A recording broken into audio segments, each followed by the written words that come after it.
जय जगन्नाथ। महाप्रभु जगतर नाथ जगन्नाथ माउसी माँ विराजी एतिमध्यरे आज को 5 दिन बीतीगला।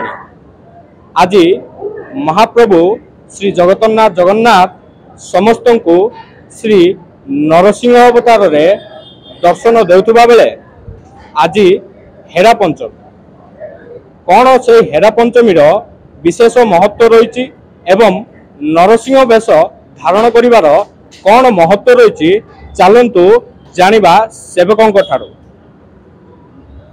कौन कहबे आज हेरा पंचमी महाप्रभु आज नरसिंह अवतार रे दर्शन देउछन कौन कहबे। जय जगन्नाथ। आज पवित्र हेरा पंचमी महाप्रभु आज पंचम दिवस। महाप्रभु आड़प मंडप आज पंचम दिवस। यही दिवस रे महालक्ष्मी आगमन हम रथ नंदीघोष रथ दर्शन करी ठाकुर सहित देखा करी महाप्रभु जीवे नरसिंह वेश होबार कारण है कि दश ए जो आमर 9 दिन रे आमर 10 अवतार एठारे कराउची 10 अवतार वेश कराउची से आज पंचम दिवस रे नरसिंह अवतार हेरा पंचमी कौन महत्व हेरा पंचमी महत्व माने हेरा पंचमी हेरा गौरी साई दे महालक्ष्मी देखिले निजे भगवान निजे भौणी सहित माउसी माँ पलि आसिले से मन व्याकुलित होता से माँ भाविले केबे जाई दर्शन करि आसे से आज माँ महालक्ष्मी आसी दर्शन से आगो हेरा पंचमी आज महाप्रभु नरसिंह अवतार महाप्रभु दर्शन कौन से अवतार विशेष रही विशेषत्व कौन विशेष सत्यजगत महाप्रभु 10 अवतार मध्य नरसिंह अवतार अन्यतम। यही अवतार महाप्रभु हिरण्यकश्यप विदारण करते बेले जिते बेले प्रहलाद डाकी से भक्तों महाप्रभु कंबरु बाहर हो नरसिंह अवतार रे हिरण्य को विदारण करथिले। सेति जगुरु महाप्रभु नरसिंह अवतार उग्रवीर महाविष्णु जलंत सर्वतमुख भीषण नरसिंह भद्र मूर्तिमूर्त नरसिंह अवतार महाप्रभु भक्त मान देखी संतुष्ट लाभ कर। यही महाप्रभु जगन्नाथ जितेबाला इंद्रदम्न राजा जितेबाला यज्ञ कले यज्ञ रे महाप्रभु नरसिंह अवतार प्रकटित होते से आज नरसिंह अवतार कर।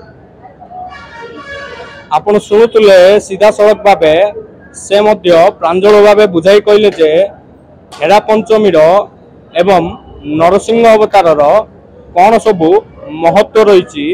एथिमध्यरे 5 दिन बीती जाइतिबा बेले महाप्रभु आज श्री नरसिंह अवतार रे दर्शन देउछन।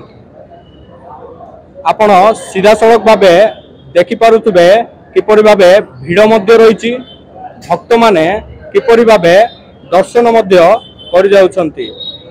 चलंतु किछि श्रद्धालु एवं भक्त मानक मध्य प्रतिक्रिया नवा से माने महाप्रभु को दर्शन करी केउ खुशी पाइले एवं कौन मनासिले तांकोटारु मध्य पचारि बुझिबा आमे सीधा सड़क भावे। चलंतु सीधा सड़क भावे आमे पचारि बुझिबा। मां केउंड आस्तिले काय बिजीपुर आज हेरा पंचमी बहुत बढ़िया लगुच बहुत दर्शन भल है जगन्नाथ बड़ सुंदर दर्शन है। आज नरसिंह महाप्रभु आज पंचम दिन जगन्नाथ हेरा पंचमी आज बहुत बढ़िया दर्शन मिलला बहुत खुशी लगुच। आज महाप्रभु नरसिंह वेश दर्शन दउछन हां दर्शन करी केते खुशी लागिला बहुत खुशी पूरी जाई पारुने किछि मागिया को नहीं भगवान एतिकी दर्शन दउछंती हमको बा जीवन कृतार्थ हो जाउछ। बा कोन कहबे आज महाप्रभु नरसिंह अवतार रे दर्शन दउछंती नरसिंह अवतार दर्शन देले बस खुशी हेलु। कोन मागिले महाप्रभु मागिया कोन आउ तांकर तो सब आमे ना तांको मागिया पे किछ नाही तांके तो सब देबे तांके सब जानि सुनि तांके सब आमे किछि मागिया पे आउ नाही। हमर आज बड़ी भोर रु मंदिर खोलला पर मंगल आरती है अवकाश भेष है आमर नीति सब ठीक सरला आमर खरा बेले अन्न भोग है संध्या 5:30 आमर ठाकुर राज्य नृसिंह अवतार बेस से खोलागला आलती है लोक मैंने दर्शन करमर ये गुंडीचा घरे ठाकुर को 7 दिन में 10 कोटी अवतार बेस कर बहुत लोक आज आसिए रात्र 10टा बेले आज माँ लक्ष्मी आसी रथ भग्न करेंगे समस्ते से समय जाए गहली पूरा रात 10टा भांगला लोक टे खाली महाप्रभु मौसीमा घर को आसी 5 दिन बीतीगला आज हेरा पंचमी महाप्रभु को 5 दिन मध्य कौन कौन सब नीतिकांति कौन कहे प्रत्येक दिन तो नीतिकांति ठाकुर रोचे अलग अलग कौन कह आज हेरा पंचमी हेरा पंचमी कौन स्वतंत्र नीतिकांति एवं कौन स्वतंत्र भोग लगी आमर ये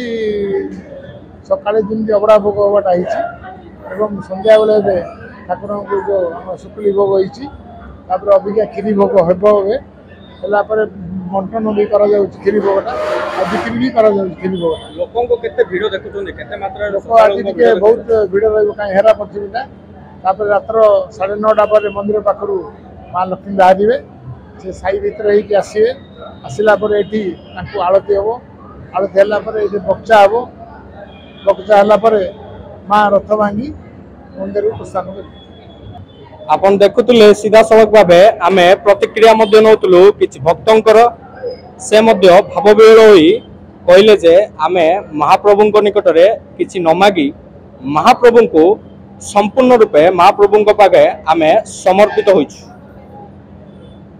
आजिर एही सुंदर बेसटी देखि से बहुत खुशी अनुभव करथिबा आमे देखा पाई। ब्रह्मपुर शंभुशेखर मिश्र रिपोर्ट न्यूज 8 ओडिया।